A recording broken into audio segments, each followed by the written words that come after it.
Hi there, I am Devashish Roy and you are watching CEO Capsule. Today we shall talk about how to avoid the cookie cutter attitude to employee productivity. You must have heard a lot of examples of microcosms of the history of industry in Europe and North America. Let us say you must have heard about them through movies and books. Good examples would be easily accessible examples would be, the coal miners of Newcastle. A lot of old English movies highlighted their life, their activity, how industry developed in Great Britain before it was the United Kingdom. You must have read about the copper miners of Daphne du Maurier's Hungry Hill. It's a very famous novel. The very good description of how the copper industry, the copper mining industry worked in that country. Then you must have seen Charlie Chaplin's Modern Times, the movie, where it shows how many workers approach the mill and they're looking for employment. Only a few get in out of thousands, maybe 10 or 12 are called in. Then they're asked to work a very monotonous job where Charlie starts, going through the motions. All of you must have seen that. So that is how the history of industry came about. That is how everything came about in those countries. In India, you must have heard about the Bombay textile mill workers. When you had those trade unions by Datta Samant and other people, you must have seen them in Bollywood films, Bollywood movies of the 60s, 70s, and 80s. So that's examples of history of industry in India, how it came about, how it did. So industry more or less started with individual craftsmanship, individual workmanship, where a tradesman or a skilled artisan started it.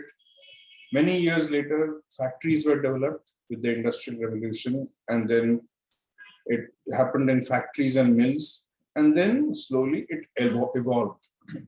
So Indian industry also developed out of factories. So did the British and American industries. Now, I don't know so much about the history of German industry. I understand their idea of excellence, but I don't know how it came about. So can't talk about that. Now, Japanese industry developed on a very different trajectory altogether. They had artisans, independent artisans, and then the milestones of the Japanese industry are MITI. That the full form of that is the Ministry of International Trade and Industry, which helped industry come about. And you also have Mr. Akio Morita's quality initiative through the Sony Corporation, which really influenced Japan's stress on quality. And the post-Second World War, Toyota Motor Corporation's initiative, lean management initiatives, lean management movements of Sheiji Shingo and Taichi Ono. Those are very inspiring. So that was a different trajectory altogether.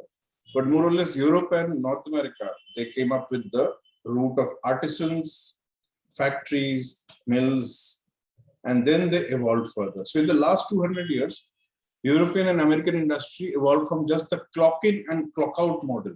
The clock in and clock out model, which is the typical factory mill model, to knowledge-based industries. Industries where manpower is as important as the knowledge or the skill.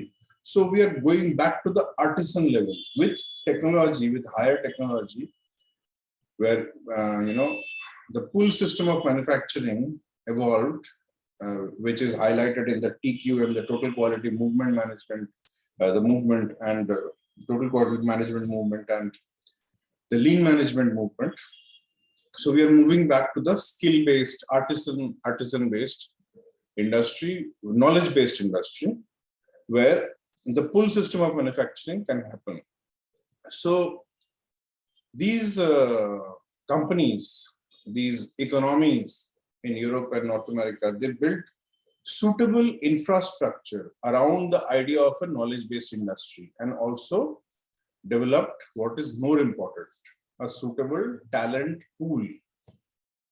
From there, the idea of management as a discipline or subject to be studied came about in these areas.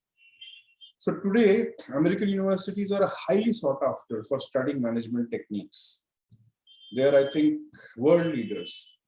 America's real strength lies in its universities, not in its armed forces, its navy, or its war machine or industry. It is actually its industry, its university base, knowledge base. That is where its real strength lies. That is why USA is so powerful today, and it continues to be so. Now, some Indian, Australian, and Singaporean universities are also high on this list. But of course, the North American and the US universities are absolutely on top. We all know that. Now, Indian industry is still stuck in the clock in, clock out model, the factory model or the mill model, which the United Kingdom moved out of maybe 100, maybe 200 years ago. We can go into detail later. The Indian industry still has the ghost of the jute mill or the textile mill or the silk handloom cluster haunting it. Whatever the industry, it could be a business chamber or it could be a consulting firm, that clock in, clock out model still haunts us. Therefore, in white collar jobs in India, most companies still pay a lot of importance to what time the employee walked in and for how long the employee is willing to stay back after work. It does not matter if the work at hand is easy enough to be tackled, maybe in 3 to 4 hours. Sacrificing your personal life for the job is still rewarded in India. We don't understand, or we don't espouse the view that having a good personal life is good for you as a professional. We haven't understood that yet. So I'm sure all of you have watched the video on YouTube that went viral, where one employee who stays back every day was buttonholing another who left on time.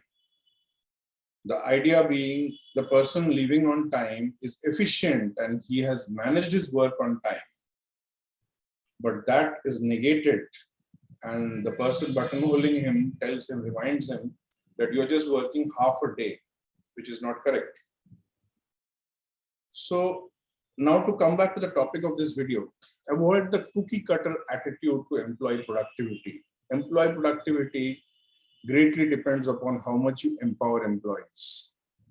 And productivity is no longer rigid.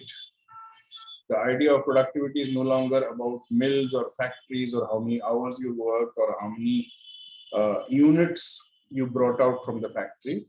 It is much more than that nowadays. It is solving problems which creep up every day. A new sort of problem creeps up every day.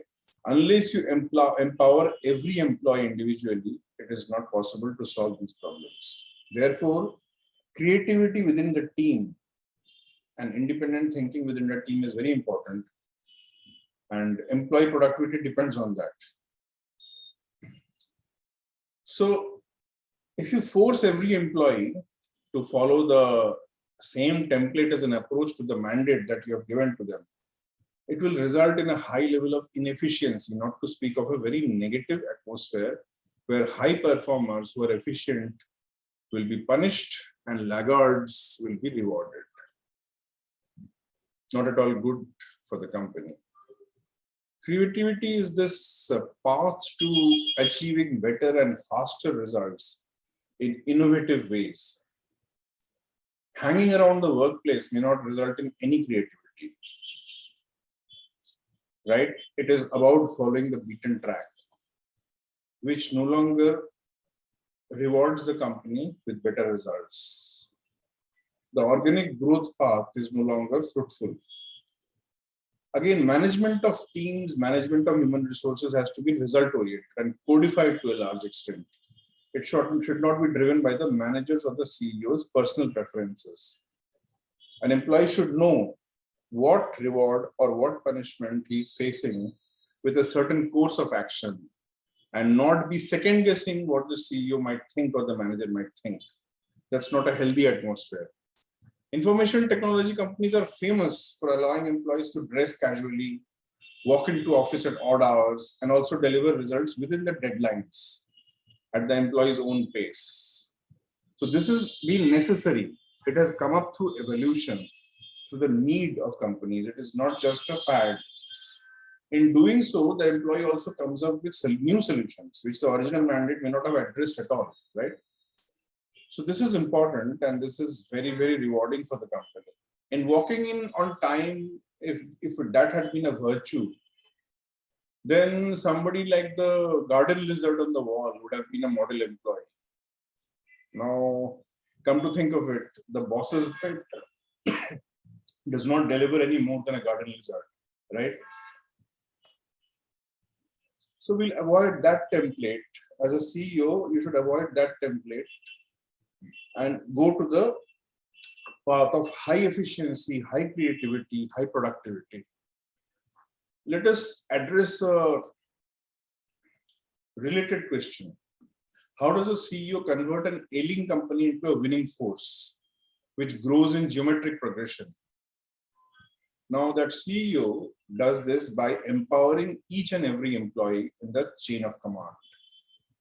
They say, this example I read about it many years ago, and I still remember it.